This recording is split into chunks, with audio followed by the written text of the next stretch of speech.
Buenas noches. Un gran saludo a la comunidad lanciopraína que nos acompaña esta noche y a la sociedad en general que igual está siguiendo las redes de la Asociación Lanciopraína. Nuevamente, fieles al contenido de nuestro estatuto, la asociación colabora en el debate justamente de temas de suma importancia en este momento, en que estamos a puertas de un acto electoral. Hablar de democracia y hablar de gobernabilidad en estos momentos es quizás el centro neurálgico de las decisiones que patrióticamente cada ciudadano tomará el día 6 de junio. En este contexto, me honra presentar a un brillante exponente de la comunidad lanciopraína, el doctor Luis Lamas Puccio, integrante de la 21 Promoción, integrante de los 21, como les gusta llamarse a ellos, y que siempre con mucho orgullo y gusto hemos podido apreciar en cuánta actividad deportiva, cultural e importante la Asociación Lanciopraína ha manifestado y ha convocado. Es para mí un orgullo presentarlo al doctor Lamas Puccio, que es un abogado reconocido y que por varios años ha venido investigando estos aspectos y conjugándolo con los aspectos de otro tema importante, pero sobre todo un mal nacional que debemos de erradicar, que es la corrupción. Hoy día el doctor Lamas va a presentar y va a disertar justamente este tema: corrupción, gobernabilidad y democracia. Escuchemos todas estas palabras y démosle la bienvenida, doctor Lamas, una bienvenida a este webinar y lo dejamos en el uso de la palabra. Adelante. Muchas gracias, apreciado Luis. Mi gratitud a todos los que de una u otra manera participan en el desarrollo de estas actividades y hacen factible y posible que distintos exintegrantes del Colegio Militar Lucio Prado que pertenecen a diferentes promociones sigan aportando a la colectividad, a la sociedad y al país sus experiencias profesionales, técnicas y de otra naturaleza, que en gran medida son resultado no de hechos improvisados, sino de la educación y formación que todos nosotros recibimos cuando una parte importante de nuestra juventud la vivimos en el querido Colegio Militar Leoncio Prado. Por eso, estar acá presentes con mis amigos, con mis compañeros, con los organizadores de este evento, es una especial satisfacción, porque me permite en alguna medida cumplir con esos juramentos y con esos compromisos que todos nosotros en algún momento de nuestra juventud hicimos ante la bandera, ante nuestra institución, ante nuestros oficiales, ante nuestros profesores, ilustres docentes, que a través de su experiencia, su conocimiento, no solamente profesional, sino de la vida en general, sentaron algunas semillas para que los leonciopradinos, a lo largo de su trayectoria, lograran ser lo que muchos de ellos son ahora. Y por eso yo creo que estar acá presente es una muestra de gratitud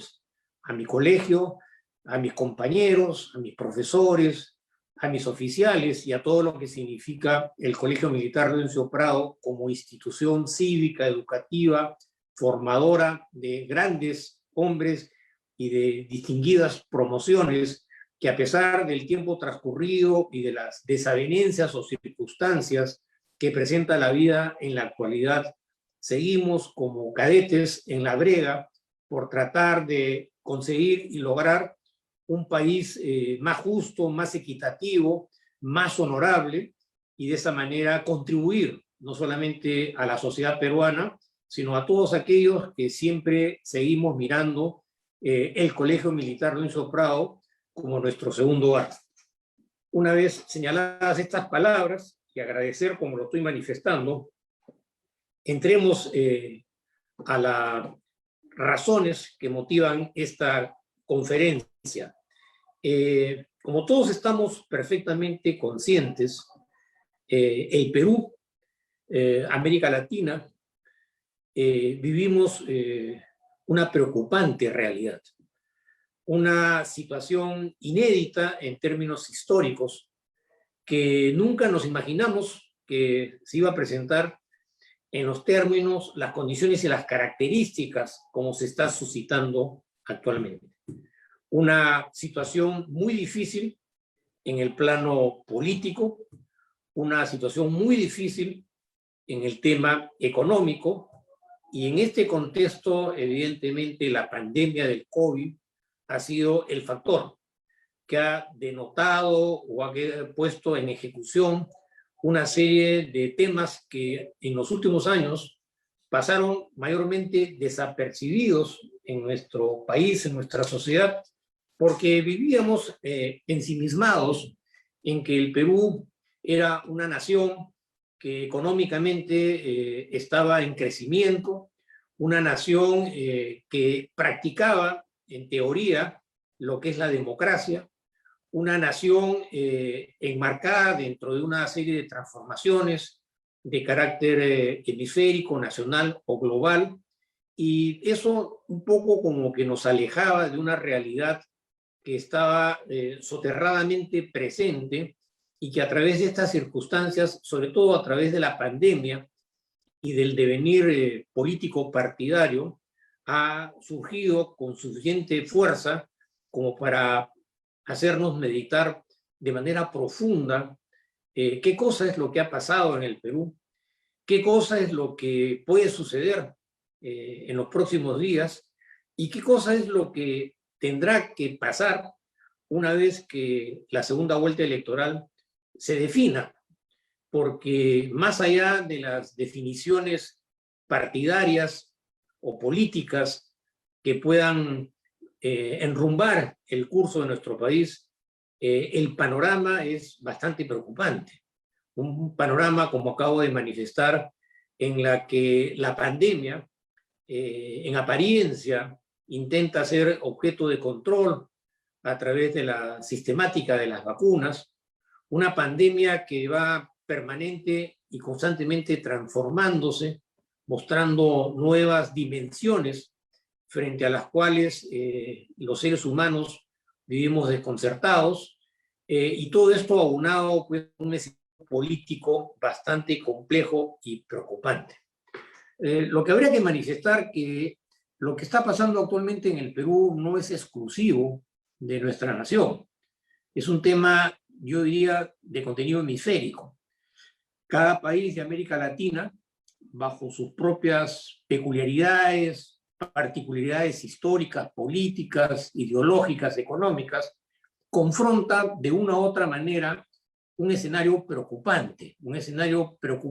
porque la pandemia evidentemente ha generado un descalabro, no solamente en el terreno propiamente sanitario o de la salud pública, sino también esto ha venido acrecentando una profunda crisis económica, una profunda crisis institucional, una ausencia de proyecciones, una sistemática transformación en cuanto a la forma y la manera como estábamos viviendo hace un año atrás, y esto plantea evidentemente grandes desafíos porque a ello hay que agregarle un factor psicológico que es el que tiene en última instancia también mucha relevancia en el análisis de estos temas, y es el miedo a la muerte, el miedo a la enfermedad, el miedo a la incertidumbre, el miedo a la falta de futuro, el miedo a una ausencia de liderazgo y el miedo a que eventualmente el debate político pueda enrumbarnos a dos disyuntivas que son contrapuestas. Una de ellas con una característica totalmente socialista, en la que se persiguen objetivos que son antítesis de la otra alternativa. Pero lo real y lo cierto es que acá está de por medio no solamente las alternativas políticas en relación a las diferentes opciones que plantean cada uno de los candidatos o candidatas, sino que además son circunstancias y situaciones totalmente irreconciliables en el sentido de que quien gane las elecciones, de todas maneras, podría generar un escenario de confrontación y de violencia institucional de efectos imperecederos o impredecibles. Lo estamos viviendo de una u otra manera a través de lo que ha venido sucediendo en el país en los últimos 10 días. La situación económica es particularmente grave. Hay un acuciante proceso de la devaluación de la moneda nacional, hay una fuga de capitales, hay una ausencia de presencia de liderazgo institucional, hay dudas sobre la idoneidad y la transparencia de las instituciones, hay un plan de acción que va más allá del aspecto meramente electoral y que incluso puede tener escenarios geopolíticos hemisféricos en la que hay intereses foráneos. Lo real y lo concreto es que en la comunidad internacional, sobre todo en el caso de América Latina y en el caso del hemisferio norte o hemisferio sur, hay una atención especial sobre lo que tendría que suceder en el Perú en los próximos años. Porque acá no solamente estaríamos pensando respecto a el desarrollo del medio nacional, sino que analizado en términos hemisféricos, dependerá mucho de lo que suceda en el Perú para que lo que acontezca este próximo domingo pueda corroborar una sistemática que lo que busca es justamente capitalizar las debilidades del sistema democrático para poder lograr el poder. La disyuntiva es que, evidentemente, siempre en toda contienda política, lo que prima es el objetivo de lograr el poder a través de la gobernabilidad. Esa es una característica esencial de la democracia, el acto electoral, el acto a través del cual, de manera autónoma y libre, cada ciudadano, de acuerdo a su criterio, a su conciencia, a su percepción de la realidad, toma la decisión para que un grupo o un grupo de personas o una persona en particular represente sus intereses. El tema es si realmente se trataría solamente de poder acceder a una gobernabilidad en términos electorales de acuerdo a la metodología y a las facilidades que brinda el sistema democrático, o viceversa, un proyecto político que lo que busca no solamente es lograr la gobernabilidad del poder, sino perpetuarse en el poder. No es una utopía lo que yo estoy manifestando, es una realidad. Hay países de nuestro hemisferio que se vieron sometidos a esta metodología y los resultados son más que evidentes. Y es un tema de preocupación porque una de las propuestas políticas de uno de los postulantes justamente tiene características muy similares a los proyectos políticos que se implementaron décadas atrás y que permitieron que grupos políticos se enquistaran en el poder, se perpetuaran en el poder, argumentaran que justamente esta reforma y esta transformación lo que perseguía era que todos pudiéramos acceder a la riqueza, pero desgraciadamente los resultados son más que evidentes. Los proyectos políticos que se implementaron lo que hicieron fue exterminar la institucionalidad en estos países y empobrecer a las grandes mayorías. Y ese es un tema de preocupación. La pregunta que nos hacemos y que tiene relación con las temáticas que motiva esta exposición es el sentido de la gobernabilidad, es el sentido de la democracia y es el sentido propio de la corrupción política, que evidentemente es una realidad insoslayable, que en alguna medida ha venido marcando la pauta de los grandes acontecimientos nacionales, no solamente en el Perú, sino en casi todos los países de América Latina. La corrupción es un fenómeno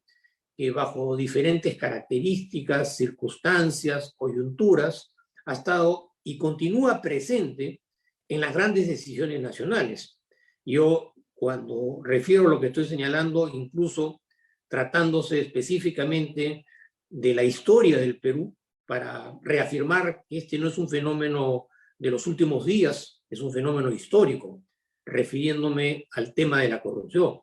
La corrupción ha sido una circunstancia, una coyuntura, un acontecer, una realidad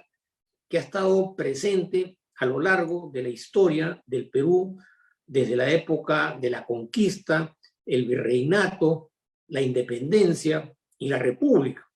Y señalo lo que estoy manifestando porque el Perú tiene dos historias.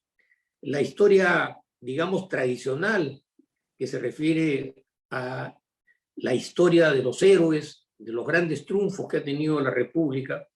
pero también tiene una historia quizás más trascendente en términos de sus resultados, cómo han influido en el curso de la historia, que es la historia de la corrupción.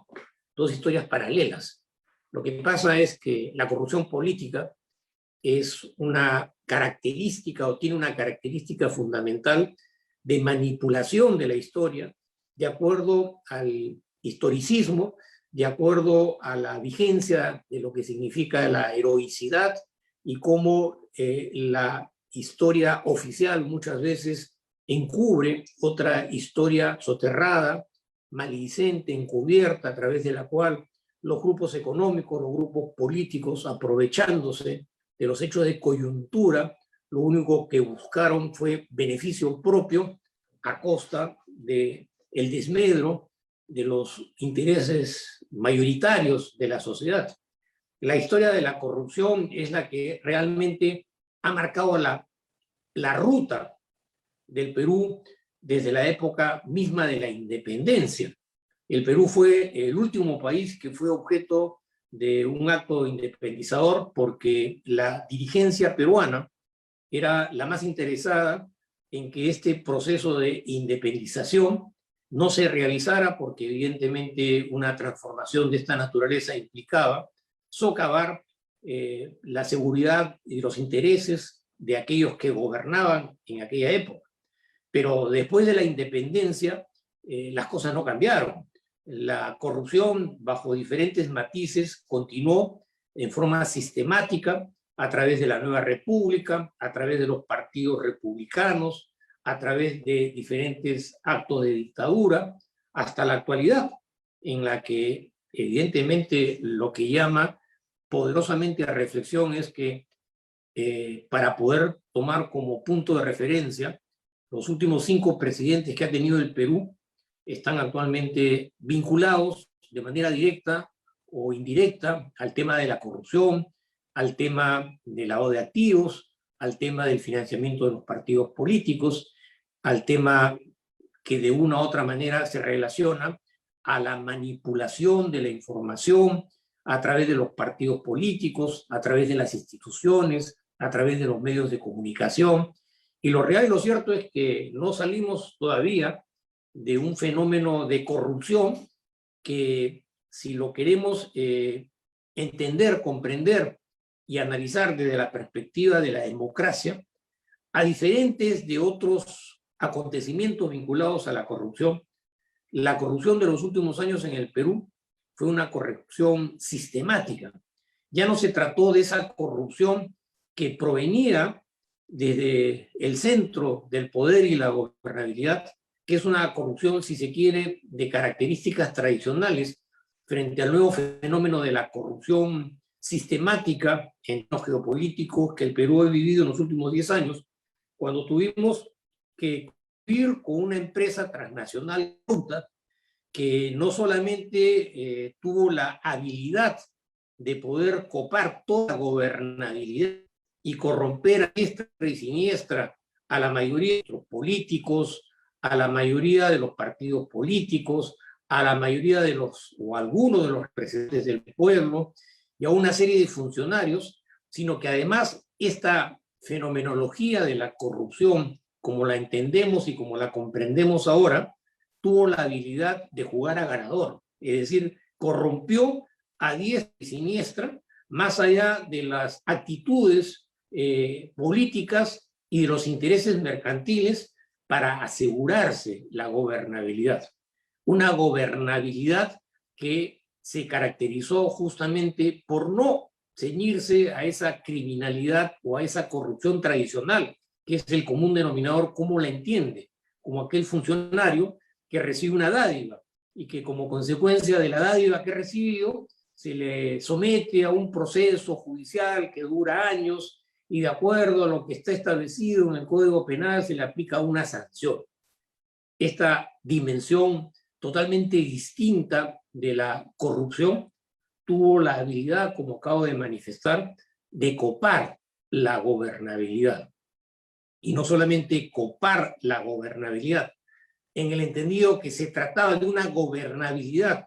que estaba amparada en la sistemática de lo que implica un régimen democrático, sino que además jugó a la impunidad en el sentido de que a pesar de haber sido objeto de un develamiento, descubrimiento que no se hizo en el Perú, sino se hizo en los Estados Unidos, porque posiblemente si acá se hubiera intentado investigar, dadas las ramificaciones de este fenómeno criminal, corrupción de cuello blanco, posiblemente nunca se hubiera develado esta dimensión de corrupción que, como vuelvo a señalar, casi copó la gobernabilidad total del país. Y no lo digo yo en términos de expositor. Hay información periodística que señala de manera taxativa que quien lo manifiesta, un personaje vinculado laboralmente a esta transnacional del crimen y de la corrupción, en alguna oportunidad manifestó que la clase corrupta más corrupta que había conocido en América Latina era la clase política de los peruanos. Es decir, gente inescrupulosa que utilizó la democracia, que utilizó la representatividad, no solamente para beneficiarse en términos económicos, como lo demuestran todos estos procesos judiciales que se han convertido en un acontecimiento histórico noticioso, porque hasta la fecha no hay resultados, sino que además continúa y persiste y mantiene sus relaciones económicas y contractuales con el país en donde fue objeto de develamiento, utilizando estas famosas leyes de colaboración eficaz. Un escenario de corrupción de estas características evidentemente puede tener distintas explicaciones, partiendo de la premisa que en todos los grupos humanos, por más distintos o homogéneos que sean, por más que persistan diferentes ideologías, grupos políticos, diferentes sistemas de gobernabilidad, diferentes sistemas de producción o de economía, la corrupción es un fenómeno que siempre ha estado presente a lo largo de la historia. Tampoco no podemos tratar de esconder la realidad y taparnos los ojos y decir, hay un país en el mundo que está libre de corrupción. Estará libre de la corrupción tradicional, que la entendemos como aparece en las películas, en las noticias, pero hay otras fórmulas de corrupción invisibles, que son las que realmente manejan el curso financiero del país a raíz de la globalización, a raíz de los paraísos financieros, porque, claro, habría que plantearse una pregunta central. ¿Dónde está depositado el dinero de la corrupción? Una corrupción que, como vuelvo a manifestar, no es una corrupción característica del Perú. Hay diferentes mapas globales que manifiestan sobre la percepción de la corrupción, en el entendido de que hay países corruptos, hay países que no son tan corruptos, y hay países que evidentemente no tienen mayores temas o problemas de corrupción. Eso es discutible, es una falacia manipulada y objeto de manipulación de la percepción, porque el dinero de la corrupción está en las bóvedas de los bancos, y los bancos, como todos sabemos, son sistemas transnacionales, como pueden verificarse a través de la existencia de más de 150 paraísos financieros que se encargan solamente de ofrecer la confidencialidad a todos aquellos personajes, empresas en el mundo que lo que persiguen es justamente la confidencialidad, es decir, que nadie se sepa. Y eso es parte intrínseca del compromiso internacional. Por eso pensar que solamente hay corrupción en el Perú, yo creo que eso no es correcto. Y la percepción de la corrupción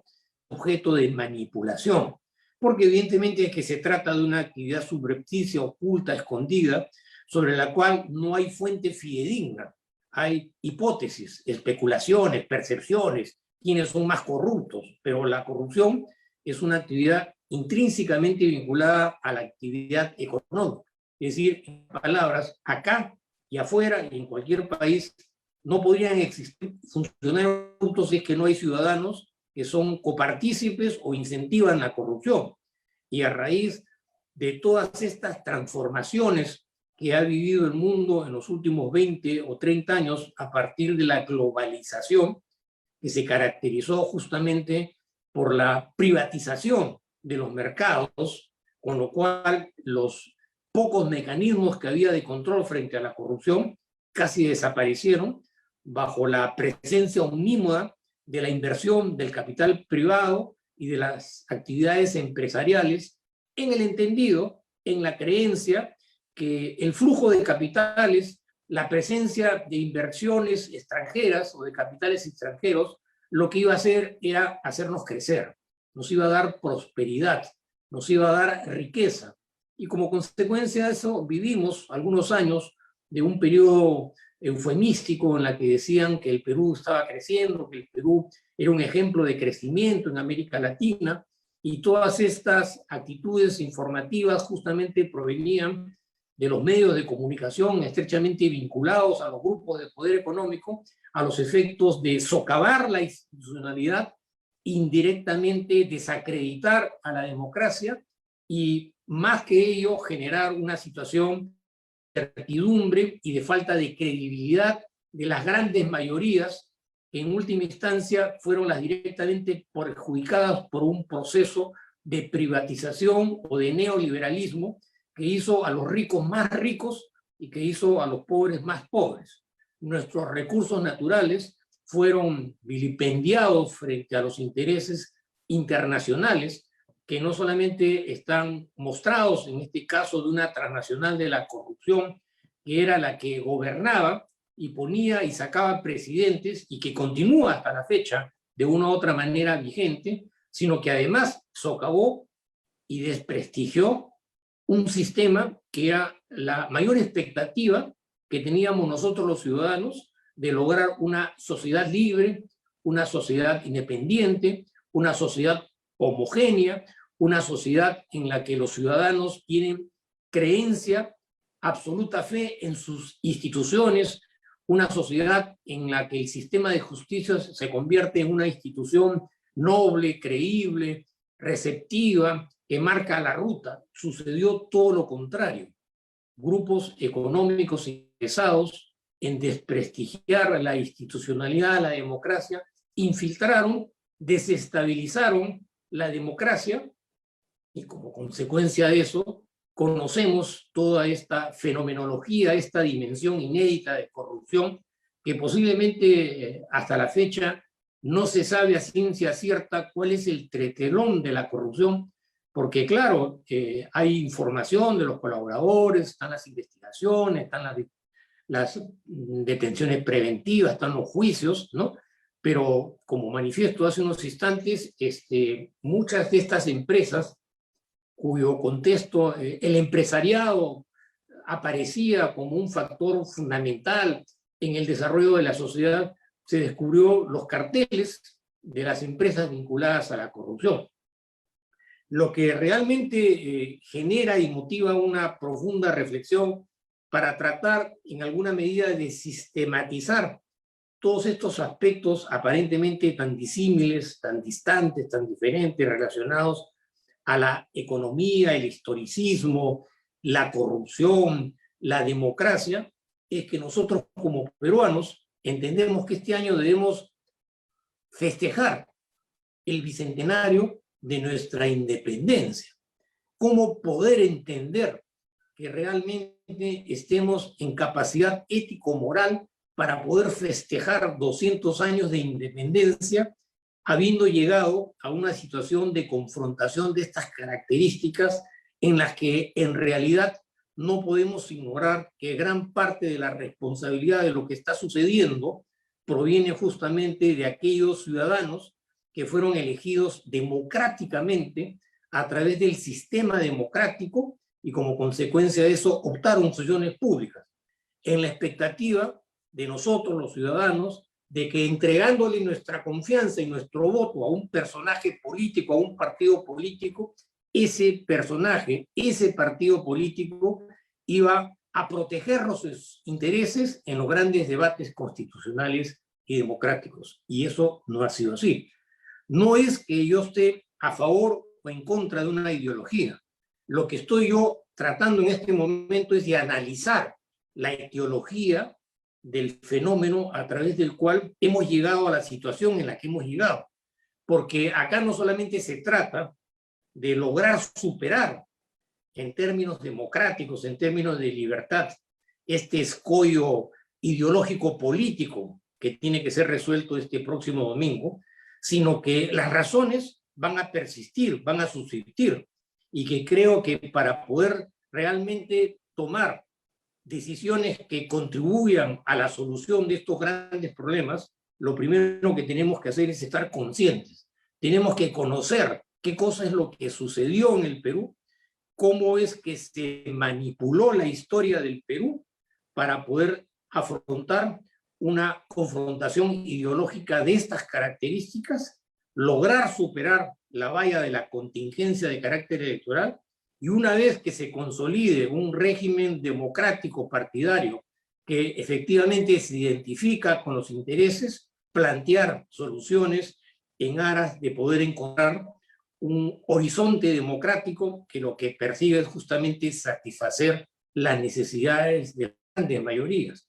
porque no podemos tampoco soslayar la presencia de intereses oscuros y maquiavélicos y soterrados que, habiendo estudiado esa realidad, están capitalizando al máximo esas falencias democráticas e institucionales para generar un discurso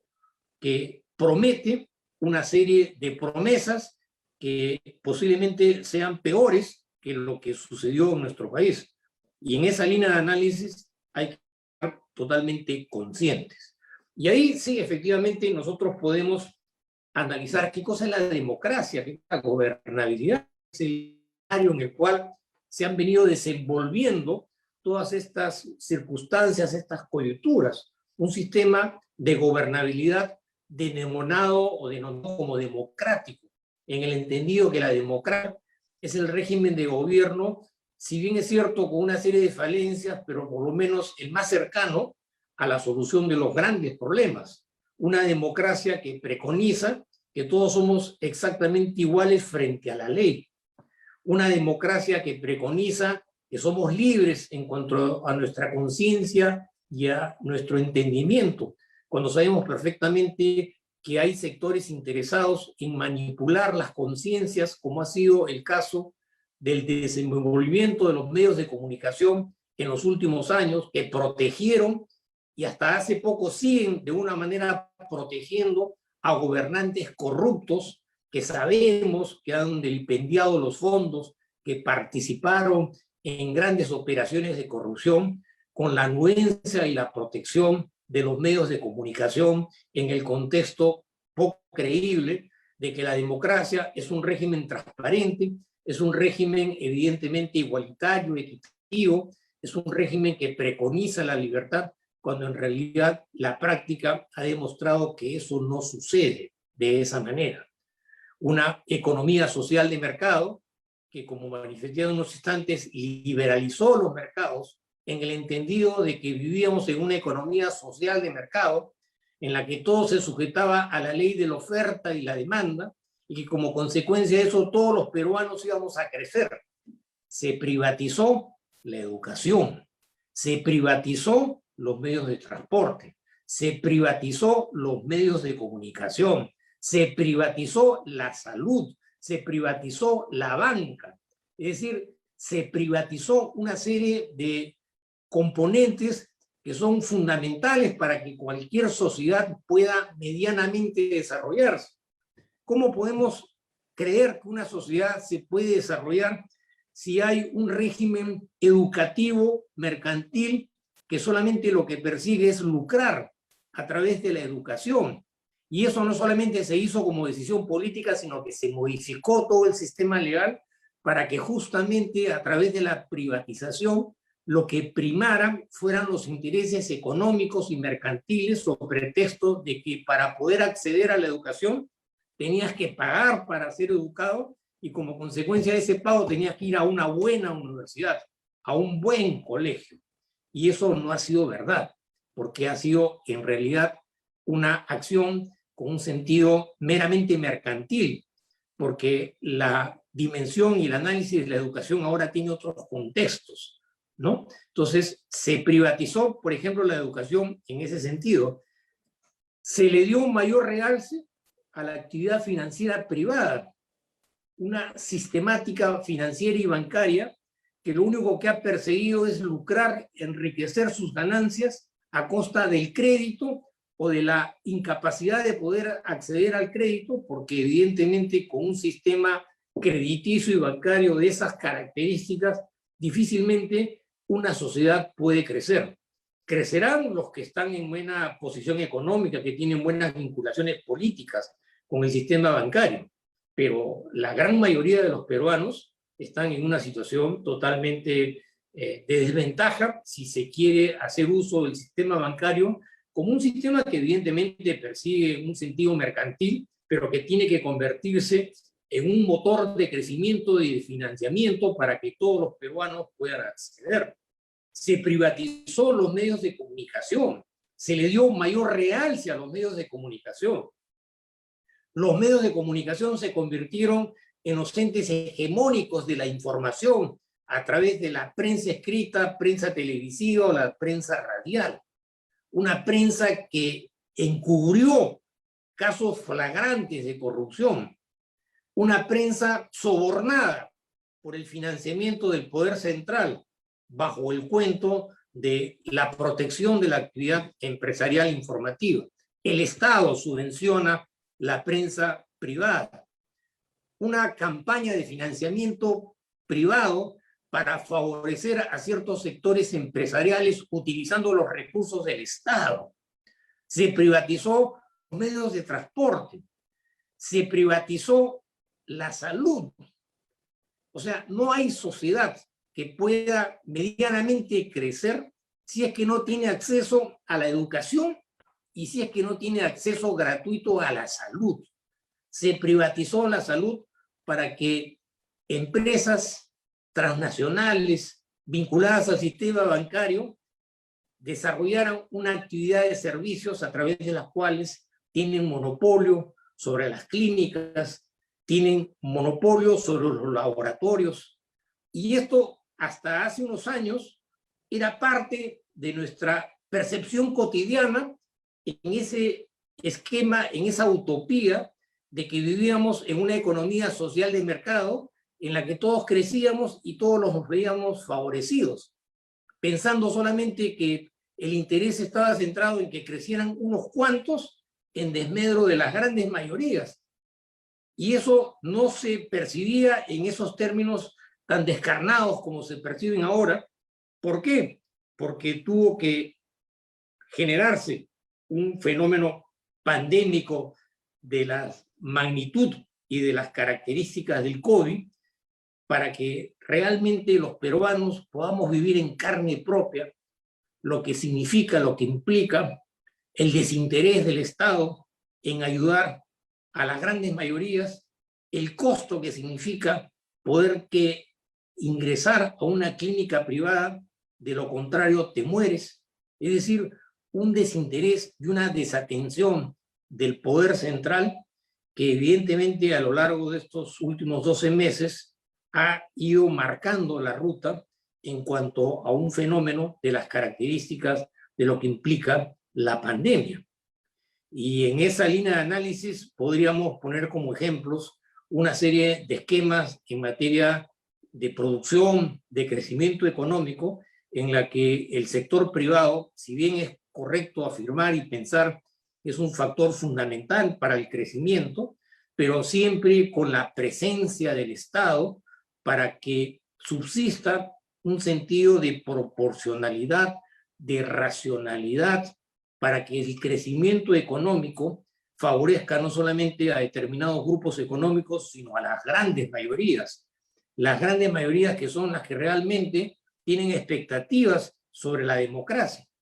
Un gobierno central que fue perdiendo presencia y capacidad a lo largo de los últimos años, retrayendo sus actividades para el ingreso del sector privado en los términos como lo estoy manifestando. No es que yo critique la necesidad imperiosa de la presencia del capital privado, o sea, no hay sociedad, no hay país que pueda desarrollarse, porque de lo contrario entramos a la antítesis de lo que significa el estatismo como política de desarrollo, pero sí la presencia de un Estado que marca ciertas pautas en materia de racionalidad y que frente a acontecimientos de estas características, evidentemente, denotaron un Estado totalmente incapaz, pero no solamente incapaz, sino también un Estado vinculado a la corrupción, una corrupción institucional, una corrupción vinculada al Parlamento, una corrupción vinculada a los medios de comunicación, una corrupción vinculada al sistema bancario financiero, una corrupción vinculada con el sistema de justicia, es decir, una monopolización y una manipulación de todas las instituciones que son tan representativas, que han sido profesamente creadas para proteger a las grandes mayorías en manos de intereses políticos, económicos relacionados con la corrupción política. La utilización de la democracia a través de la partidocracia, los partidos políticos, que son la base de la democracia, en la cual los ciudadanos acuden para que se vean representados de manera sistemática y canalizados los intereses, para poder confrontar diferentes coyunturas de carácter político, geológico, geopolítico, dejaron de subsistir. En algunos casos, por un patriarcado partidario que solamente lo que buscaba eran los intereses de determinados grupos. Algunos casos de partidos políticos utilizados justamente con fines de corrupción a través de sus representantes en el poder legislativo, un Congreso desmerecido, poco creíble, en alguna medida de forma dolosa e intencionada también desprestigiado. Para esa forma, pensando que desprestigiar el poder legislativo iba a tener mayor hegemonía el poder ejecutivo.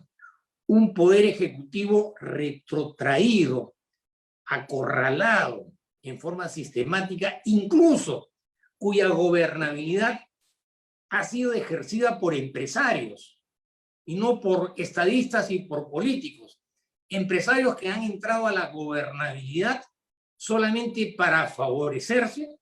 y utilizar la gobernabilidad y la democracia para favorecerse ellos mismos, como vuelvo a manifestar, a consecuencia de esta frustración colectiva. Una vez que hemos entendido esta dimensión de lo que significa corrupción, gobernabilidad, democracia, cleptocracia y todos estos fenómenos que merecen o desmerecen el sistema democrático como sistema de gobierno, en el sentido de las máximas expectativas, de que todos somos iguales ante la ley, de que todos tenemos los mismos derechos frente a la ley, que todos tenemos la capacidad de reclamar en las mismas condiciones, que todos tienen que responder en términos de responsabilidad penal cuando han violado la ley y que como consecuencia de eso deben ir a una pena privativa de la libertad,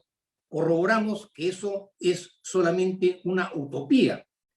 una situación que no se ha podido plasmar en la realidad justamente por la injerencia de estos mecanismos.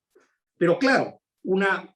perspectiva de esta naturaleza, en última instancia, no tiene ideología, porque lo que prima es el interés partidario, el interés mercantil, en la cual se confrontan dos sistemáticas que evidentemente están totalmente disparejas. Un fenómeno que persigue copar el poder frente a una sistemática democrática diseñada, utilizada y plasmada para realidades totalmente distintas y diferentes. Podríamos poner muchos casos de cómo hay una incompatibilidad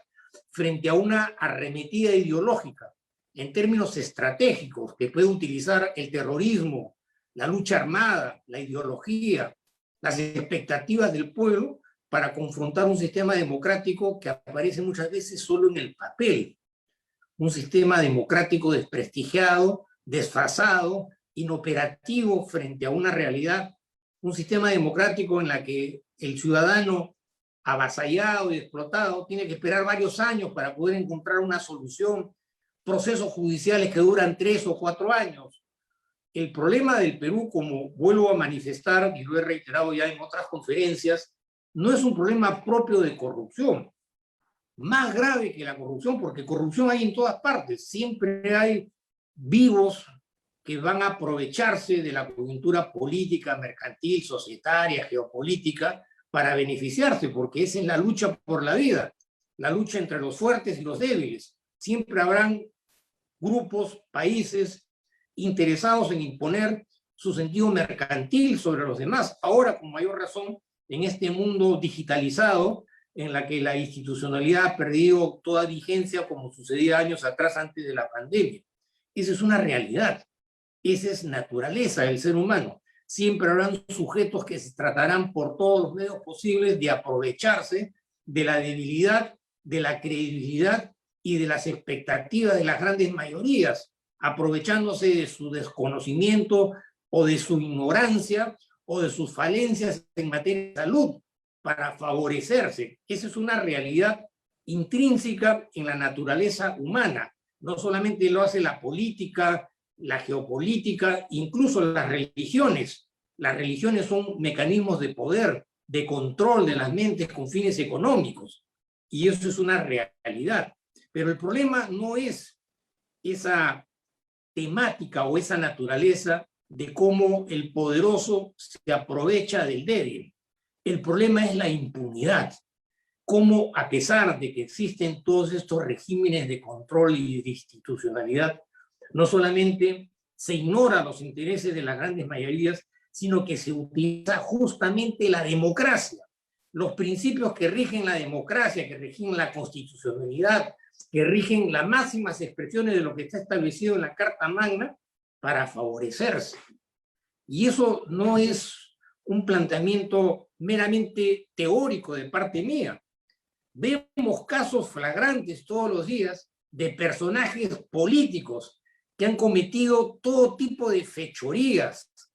de felonías, que se han enriquecido a costa del Estado de manera inescrupulosa y que encima todavía tienen la osadía de competir democráticamente utilizando la democracia como un mecanismo de protección. Esos son los malos ejemplos que incentivan esos proyectos políticos mesiánicos que, capitalizando esas falencias y esas mentiras, le hacen creer a las grandes mayorías que justamente a través de una transformación lo que se va a lograr superar es justamente ese tipo de falencias. Por eso, queridos amigos, compañeros,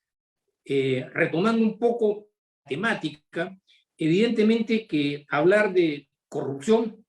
no es igual que hablar de corrupción política. La corrupción política tiene sus propias características totalmente distintas y diferentes a lo que significa la corrupción común y corriente como la mayoría lo entendemos como ciudadanos. La presencia de algunos personajes vinculados a las altas esferas del poder político,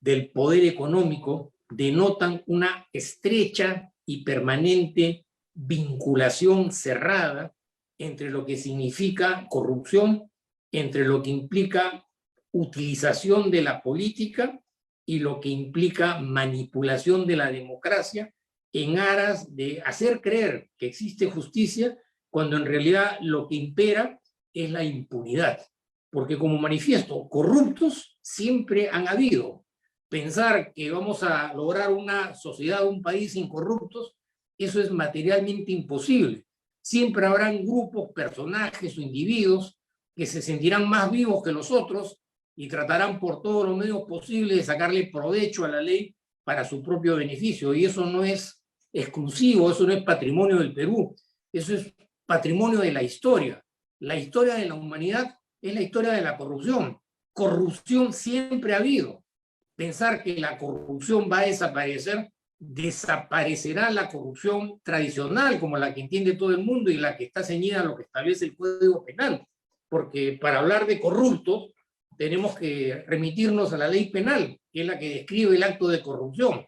Si ese acto no está descrito en la ley penal, ese acto no es corrupción. Podrá ser pues, una omisión, una falta administrativa, dependerá cómo se le quiera interpretar. Pero la figura clásica y emblemática de la corrupción es lo que está establecido en el Código Penal. Sin embargo, hay una dimensión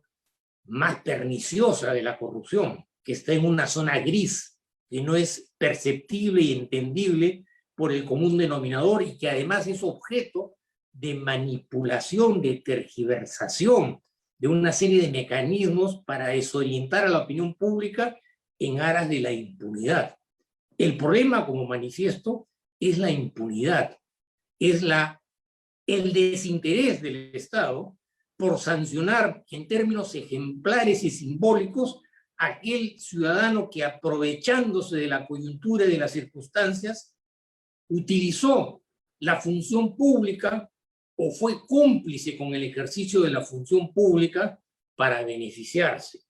de manera directa.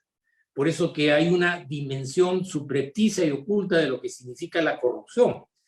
Y en esa línea de análisis, evidentemente, la temática de la corrupción política es la que realmente trasciende, porque en esa corrupción política priman los intereses no solamente económicos, sino el flujo de recursos económicos importantísimos de una cantidad inimaginable que, en lugar de ser invertidos en el crecimiento y en la prosperidad de un país, al contrario, solamente van a arcas privadas. Por eso manifestaba hace unos instantes que la historia del Perú en realidad son dos historias: la historia de la corrupción y la historia histórica o oficial, que es la historia sobre la cual nosotros, por lo general, nos manejamos porque aparece en los textos escolares, nos los enseñan en los colegios, en la universidad, le rendimos culto a nuestros héroes, festejamos el bicentenario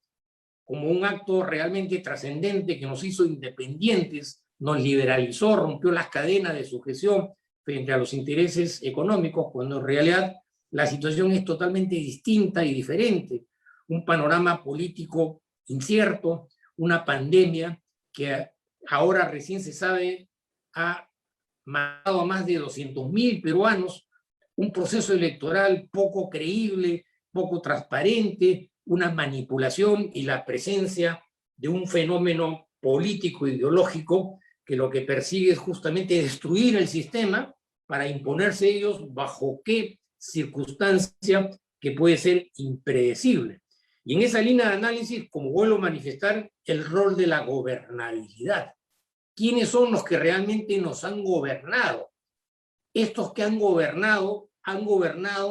para beneficio de los grandes intereses. Evidentemente que hay casos excepcionales de personajes de nuestra historia que verdaderamente no solamente se entregaron a la democracia, sino que dieron su vida por la democracia.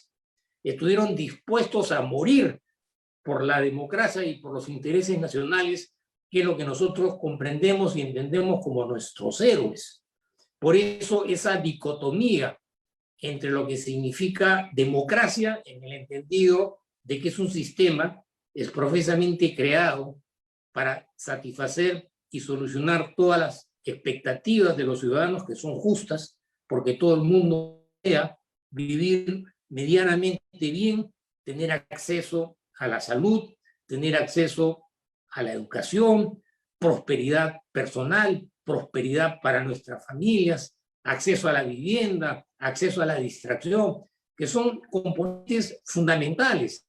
que en otras sociedades han sido largamente superados, y ya no son un problema de debate y de discusión como actualmente seguimos nosotros empecinados en discutir, en persistir en una discusión que solamente es una discusión meramente semántica, dogmática y teórica, pareciérame diseñada para tratar de manipular y esconder a la opinión pública. Por eso que establecer una simbiosis entre lo que significa corrupción, gobernabilidad y democracia debe ser entendida si efectivamente ese acto electoral es un acto representativo, es un acto de pura conciencia, es un acto realmente libre en el cual el ser humano se enfrenta y se para frente a una ánfora electoral y por convicción, con conocimiento, con conciencia, con fe, deposita el voto para que una persona lo represente en el sistema de la democracia. Eso es por lo menos lo que el común denominador de las personas entiende como el acto electoral, un acto trascendental a través del cual se transfiere el poder de una propuesta política, de un programa político a otro programa político, todo ello enrumbado exclusivamente en el logro y la obtención del crecimiento y del bienestar de las grandes mayorías. Si eso realmente sucede, no podemos soslayar que la antítesis de esa metodología propuesta en los términos como lo estoy señalando es totalmente diferente. Manipulación, tergiversación, financiamiento con dinero sucio, utilización de mecanismos para incrementar el terror, para generar miedo, zozobra, pero claro, capitalizando al máximo todas estas falencias que justamente caracterizan la corrupción y la confrontan frente a la democracia. Si como consecuencia de los actos de corrupción a lo largo de nuestra historia republicana, porque la historia de la corrupción está vinculada a la historia de la explotación, y la explotación ha sido una constante a lo largo de nuestra historia por parte de quienes nos conquistaron, nos colonizaron y evidentemente casi nos esclavizaron. Por eso se generó la independencia. Cuando nos conquistaron, había un imperio en el Perú conformado por más de 20 millones de seres humanos que en alguna medida tenía una sistemática organizativa que les permitía, de una perspectiva totalmente distinta, satisfacer sus necesidades. Cuando se produce el fenómeno o el acontecimiento de la independencia, solamente quedaban 3 millones de esos 20 millones de seres humanos que fueron sistemáticamente expoliados y asesinados para someterse a un proceso de sometimiento por parte de intereses económicos extranjeros o foráneos, que lo único que les interesaba y lo único que perseguían era extraer nuestros recursos económicos para beneficiarse o para beneficiar a otras naciones o a otros países. La circunstancia que se analiza es que eso, en alguna medida, ha intentado ser superado.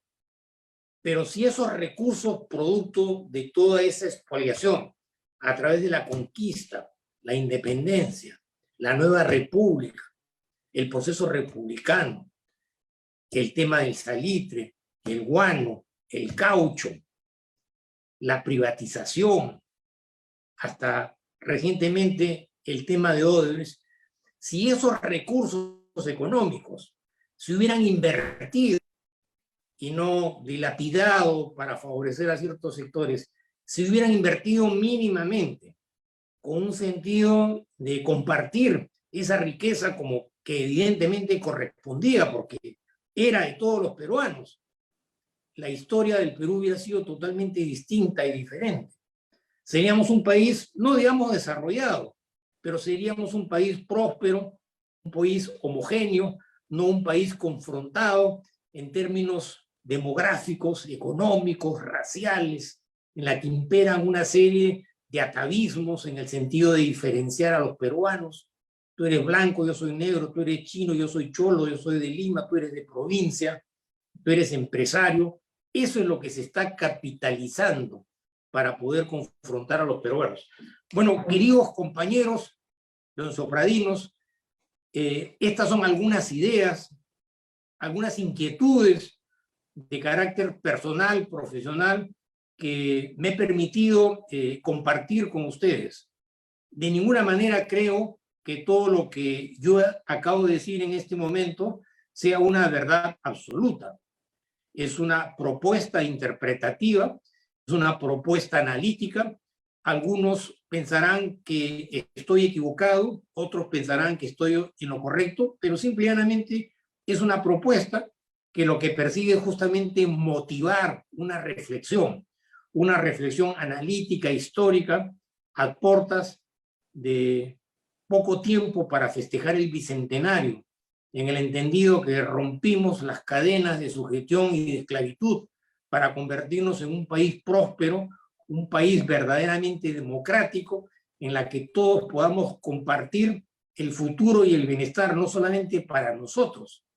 para las futuras generaciones, que es en última instancia en donde están dirigidos todos los esfuerzos existenciales de los seres humanos, porque nosotros somos seres efímeros, somos seres de paso, nos envejecemos más rápido de lo que nos imaginamos. Cuando nos miramos todos los días en el espejo, nos desconocemos. Lo que realmente nos preocupa es el futuro de las nuevas generaciones, para poder cumplir esos preceptos que nos inculcaron nuestros maestros en el Colegio Militar Leoncio Prado, cuando le rendíamos culto al honor, a la virtud, a la bandera. Estas son algunas ideas que he compartido con ustedes, queridos compañeros, y muchas gracias, y estoy dispuesto a someterme a las preguntas que ustedes consideren convenientes e intercambiar algunas ideas. Muchísimas gracias. Muchas gracias, don Luis, muchas gracias. Es un honor tenerlo aquí en la asociación, en estos webinars que tenemos cada semana, y de verdad que hay muchos comentarios en redes sociales sobre su exposición, todos favorables, por supuesto. Y hay una pregunta de Eduardo Carrión. Él dice, ¿usted quién cree que tiene más poder político y económico para convertir la democracia débil de nuestro querido país en un país autocrático? Sí, evidentemente acá hay una connotación étnico, cultural, histórica, que es el que ha venido marcando las pautas. Pero lo que yo considero pertinente es que el ejemplo es muy importante, en el sentido de demostrar un sentido de nacionalismo, no como lo hemos visto en los últimos tiempos en relación a prácticas deportivas, en la que todos nos poníamos la camiseta y decíamos viva el Perú. Yo creo que el compromiso de los peruanos con la institucionalidad y la gobernabilidad es fundamental, pero un compromiso sincero, una temática que tiene que ser resuelta por los peruanos. Y cualquier solución que se plantee tiene que hacerse a través de los medios civilizados, como es las expectativas que en alguna medida nos brinda la democracia. Esas son algunas reflexiones que yo podría plantear. No creo que sea fácil una transformación de esa naturaleza. Tengo algunas ideas, ¿no?, que son las que en última instancia alejan lo que es la actitud meramente declarativa con la realidad de los hechos. Una democracia, aparte de lo que se establece como principios, requiere un flujo y una transparencia en cuanto a las instituciones que son parte de esta democracia. Un tribunal constitucional verdaderamente libre e independiente, no integrado por personajes que han sido puestos ahí por los intereses políticos partidarios como un mecanismo de impunidad, en el entendido que tarde o temprano, frente al develamiento de las fechorías cometidas en materia de corrupción, iban a encontrar una correa de salvación o una salvavidas en el Tribunal Constitucional. ¿Por qué? Porque evidentemente la forma y la manera como se eligen a estos magistrados denota un interés político. Un defensor del pueblo elegido democráticamente, no aquellos personajes que utilizan el cargo político para satisfacer sus propias expectativas. Un contralor de la nación verdaderamente independiente, que fiscalice el manejo de los recursos del Estado. Una Corte Suprema de Justicia totalmente autónoma en cuanto a sus decisiones, alejadas a los intereses del grupo o de partidos que siempre han estado interesados en copar la cúpula del sistema de justicia en la expectativa de que tarde o temprano iban a tener que confrontar un proceso judicial. Un mecanismo verdaderamente independiente en cuanto a la metodología para elegir los magistrados. Instituciones castrenses y militares verdaderamente autónomas, con suficiente capacidad y aptitud para poder solucionar sus problemas. Una información asequible a todos los ciudadanos. Evidentemente que esto solamente es factible a través de una educación democrática y compartida, una educación gratuita, que como manifestaba hace unos momentos, es un mecanismo de crecimiento y de prosperidad. En fin, hay muchas ideas que no solamente están direccionadas en cuanto a la actitud meramente discursiva, sino que también podrían ser objeto de análisis, fortalecer los partidos políticos. Ha habido un interés capitalizando la corrupción dentro de los partidos políticos para hacer casi desaparecer la partidocracia, en el entendido que ante la ausencia de partidos políticos, evidentemente, la trayectoria política de esos intereses tienen mayores opciones de lograr el poder. Una prensa verdaderamente libre e independiente, no una prensa sujetada a los intereses económicos del Ejecutivo o sujetada a los intereses de un grupo de clases económicos. Es decir, una serie de aspectos que requerirían ser reformulados en el entendido de que la experiencia vivida a lo largo de los últimos años nos está enseñando y develando estas falencias que aparecieron y estuvieron escondidas durante años, pero que ante los acontecimientos que estamos viviendo actualmente realmente genera una profunda preocupación.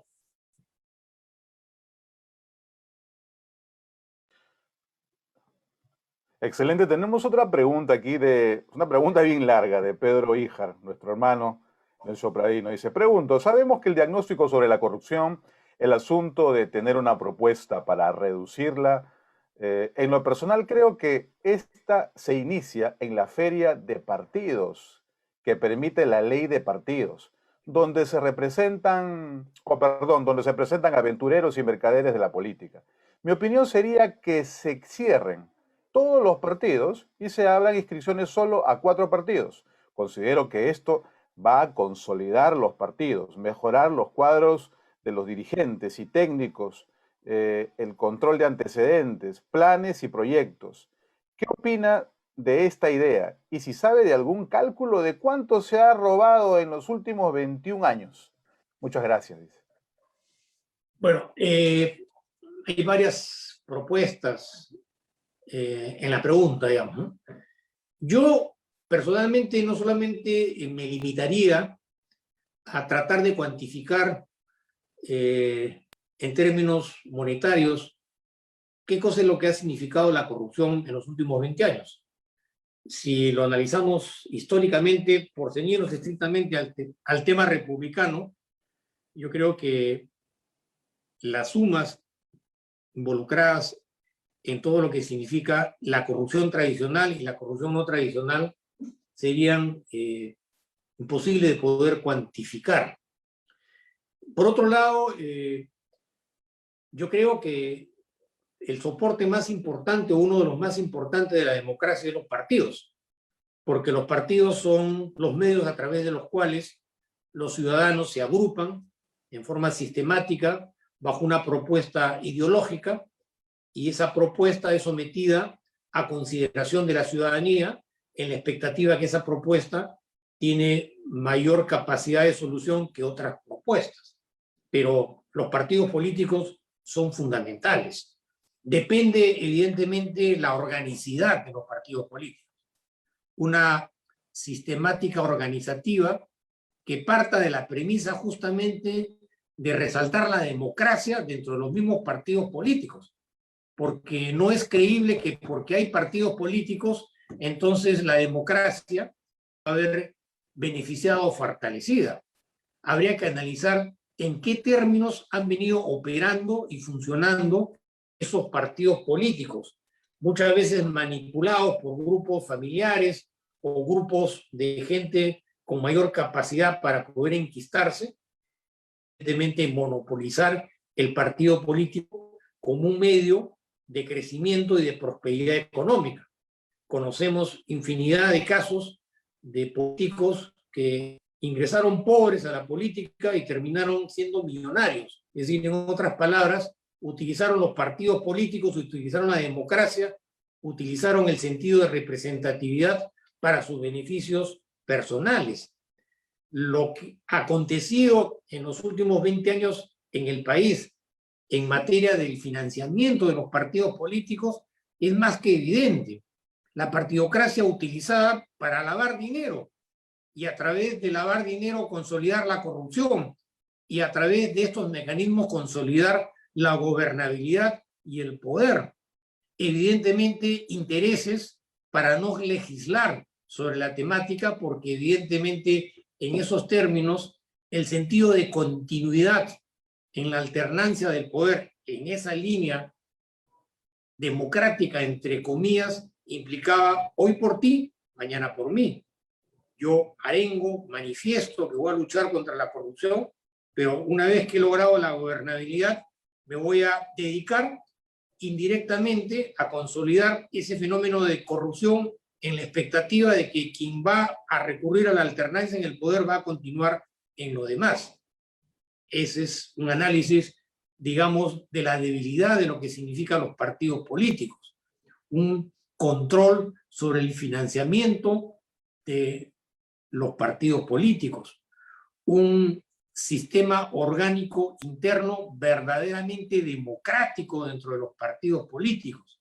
en la que los que son parte de esa agrupación política, sobre la base de su capacidad demostrada, puedan lograr efectivamente cargos importantes que en última instancia se convierten en actos representativos de ese partido político para mejorar.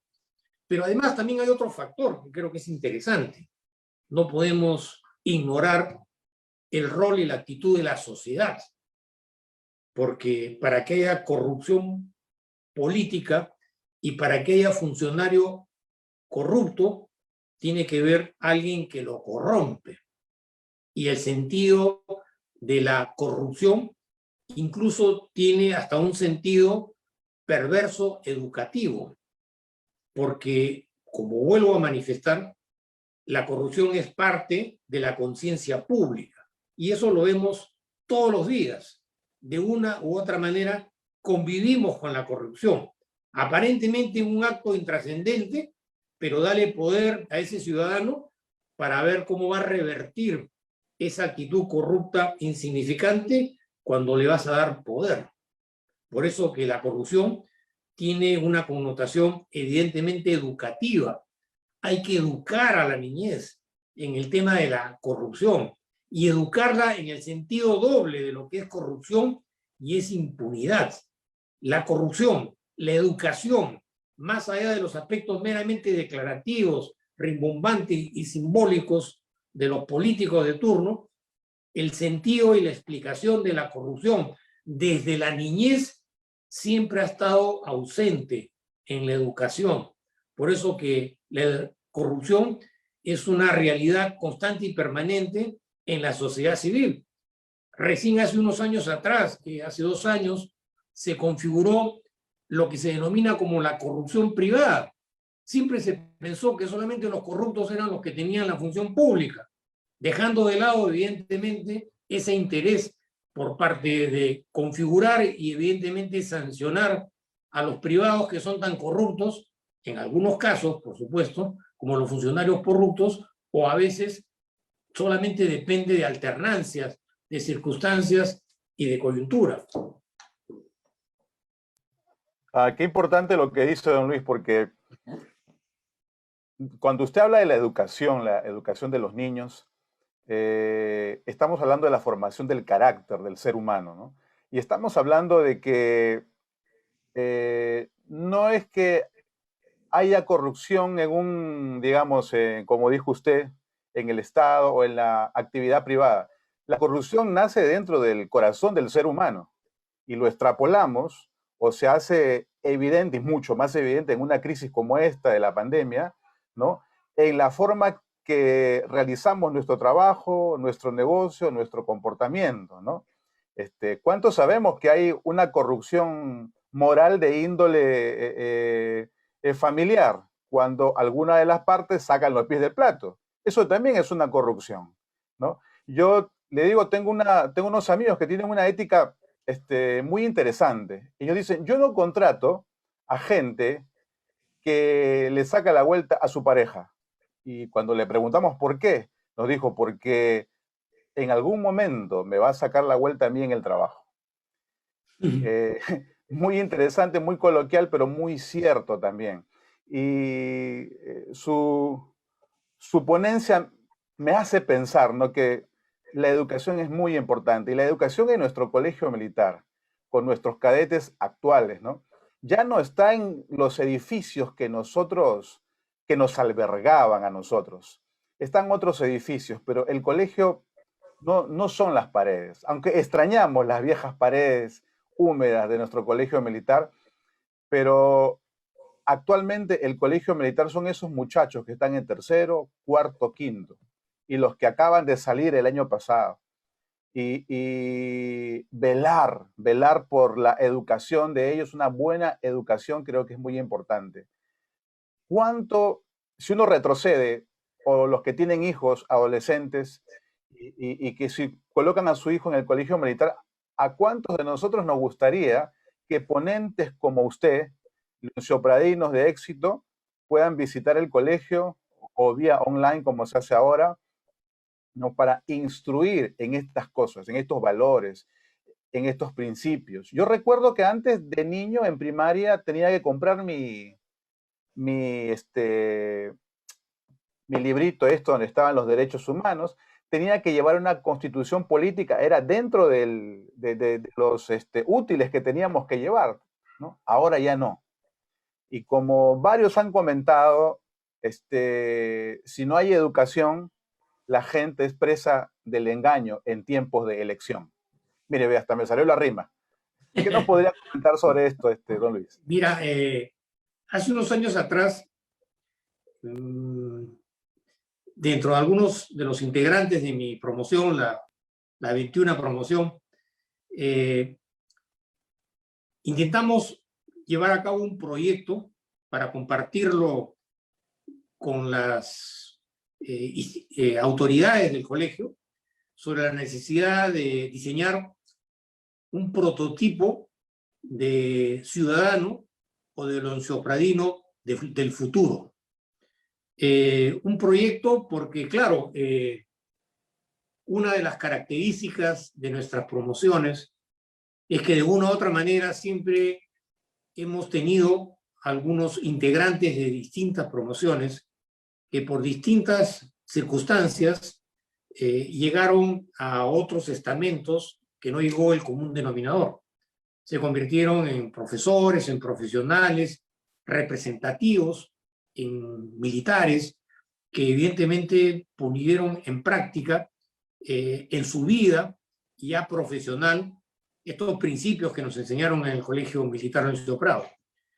Pero la sociedad, el mundo, ha cambiado de manera brutal en los últimos años. Hay otros componentes, otros factores que son los que marcan la ruta que en nuestro entonces no existían. Nosotros vivíamos ensimismados dentro de 4 paredes y eventual o circunstancialmente el fin de semana nos enterábamos de lo que sucedía fuera de esas 4 paredes. Ahora, a través de la tecnología, las nuevas generaciones de jóvenes se enteran y se informan o se desinforman de manera instantánea e inmediata. Hay una serie de nuevos fenómenos, como es el caso de la pandemia, el tema de la corrupción, la confrontación ideológica, que necesita de un diseño de un nuevo prototipo de leoncio-pradino que, sin soslayar sus principios, esté formado y capacitado confrontar un mundo que posiblemente en los próximos años va a ser mucho más difícil que lo que está aconteciendo actualmente. Y ese profesional o ese ex lenciopradino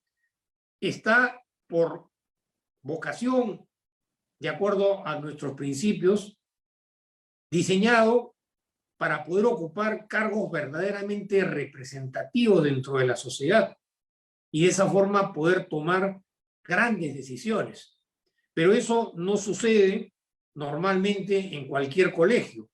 porque se requiere toda una reformulación de la sistemática pedagógica para inculcar ya no solamente valores, que es lo más importante, sino nuevas actitudes frente a un futuro totalmente incierto. Entonces, habría que adelantarnos un poco en el sentido de cuáles serían los futuros ex lenciopradinos que en los próximos 10 o 15 años van a tener que tomar las riendas de un país o en todo caso liderar diferentes sectores. Y ese proyecto, por supuesto que nunca se materializó porque solamente quedó como ideario, creo que es importante. Si nosotros analizamos lo que académicamente en términos de capacidad, instrucción, conocimiento, educación, cultura, se inculca en aquellas personas o jóvenes que pertenecen a una institución académica, evidentemente que están siendo formados para asumir una actitud de liderazgo, pero eso requiere toda una reorganización de la currícula para poder formar. Y yo creo que eso podría ser una propuesta importante de la Asociación de Excadetes para, con el concurso de distintos integrantes de las diferentes profesiones, podamos llevarle al Colegio Militar una propuesta de qué cosa es lo que se necesitaría para los próximos 10 o 15 años en términos de educación, en aras de poder lograr un ciudadano ex-lenciopradino con suficiente capacidad como para poder desenvolverse y desempeñarse, como evidentemente lo hacen en las mejores universidades del mundo. Hay un prototipo, hay una metodología, hay una sistemática, un conjunto de objetivos que se persiguen para que evidentemente quienes salen de esa institución sean realmente personas capaces para poder confrontar, como vuelvo a manifestar, una dimensión futura que es impredecible en los momentos actuales con todas estas transformaciones que estamos viviendo, ¿no? Muy cierto, y qué interesante saber que hay una propuesta de esto, y seguro que don Luis Herrera, presidente de la Asociación Lenciopraína, está acogiendo, y ya lo veo con una sonrisa, esas iniciativas. Así que lo dejo con don Luis Herrera. No, bueno, antes que nada agradecer a nuestro hermano de la 21 Promoción, el doctor Lama, la exposición. Creo que los conceptos quedan más que claros. Y comentar además lo que ha señalado en la parte final. Efectivamente, ¿no? Tenemos que pensar en el perfil del nuevo lenciopradino. Y del nuevo lenciopradino pensando en una coyuntura que ellos no la han generado. Pero hoy día tenemos ya 2 promociones que han ingresado al Colegio Militar, pero que nunca han pisado el Colegio Militar. Y que no conocen y que hoy día nos preguntan por qué decimos tanto acto el pensamiento. Y que nos preguntan quién es Dulio Puey. Y debemos entenderlo porque estos chicos nunca han formado, nunca han dormido en el colegio, nunca han tenido un oficial, nunca han tenido un monitor. No conocen, no se han formado en nuestra cultura. Y si a eso sumamos que los colegios militares desde el año 2008 para adelante están estrictamente de la parte educativa a cargo de las direcciones regionales de educación, entenderemos gran parte de la problemática actual que tiene la educación en los colegios militares. Por eso, desde la asociación, el doctor Lama le comenta y le comento a todas la comunidad leoncio-praína, como ya lo hemos hecho en anteriores oportunidades, ya tenemos el kit estamos recogiendo firmas para el proyecto de ley para modificar, en primer lugar, la ley de situación militar que vuelva a otorgar a los graduados del colegio militar, de los colegios militares, la condición de reserva militar. Y eso como primer paso para modificar los decretos emitidos por el Ministerio de Educación para poder articular que la educación de los colegios militares dependa en mayor medida del sistema educativo del ejército y ya no del sistema educativo común, porque es ahí donde tenemos falencias ya estructurales que hay que cambiar, pero que obviamente los colegios militares requieren para mantener su naturaleza y el motivo de su creación mucho más esfuerzo. En ese sentido estamos impulsando, ya se ha coordinado con varios congresistas electos, para que en el próximo Congreso, uno de los primeros actos que se van a presentar ante este Congreso de parte de la asociación va a ser el proyecto de ley para poder tramitarlo a través de congresistas que ya han manifestado su interés. Pero también aprovechar esto para decirle a la comunidad leoncio-praína que su asociación los necesita, porque al igual como ha señalado el doctor Lama de que la pandemia ha generado una nueva coyuntura, también ha generado una nueva coyuntura en la asociación. Y hoy tenemos una asociación que vive y supervive por el espíritu y el cariño de sus excadetes y de sus integrantes. Pero para la comunidad que somos, solamente tenemos 138 integrantes válidos. Eso, que parece una locura para una comunidad de cerca de 20.000 personas, hay que tomarlo en consideración. Y nosotros vamos a seguir sobreviviendo y adelante porque es nuestra característica. Nos enseñaron, a mí me enseñaron, y es lo que yo más llevo al colegio militar, la palabra moral. Pero no la moral cristiana, sino la moral de esa que te dice cuando te hacen la plancha número 100, que puedes hacer la plancha 101. Esa cuando estás en la rana 500, que puedes hacer la 501. Nosotros vamos a seguir adelante, pero vamos a seguir con el apoyo y el compromiso de todos los integrantes de la comunidad leoncio-praína. Quería aprovechar de decir esto porque el marco de lo que ha señalado nuestro hermano el doctor Lama de la 21 promoción es justamente eso. Si queremos pelear un cambio, si realmente queremos luchar contra los aspectos negativos como es la corrupción, es la persona, el ser humano el que tiene que ir adelante. Y nosotros como leoncio-praínos, forjados en disciplina, moral y trabajo, tenemos que dar ese ejemplo. Bueno, Lama, obviamente muy agradecido a usted por su presentación y a toda la comunidad, siempre nuestro saludo tradicional. Alto el pensamiento. Muchas gracias a todos ustedes. Saludos, gracias.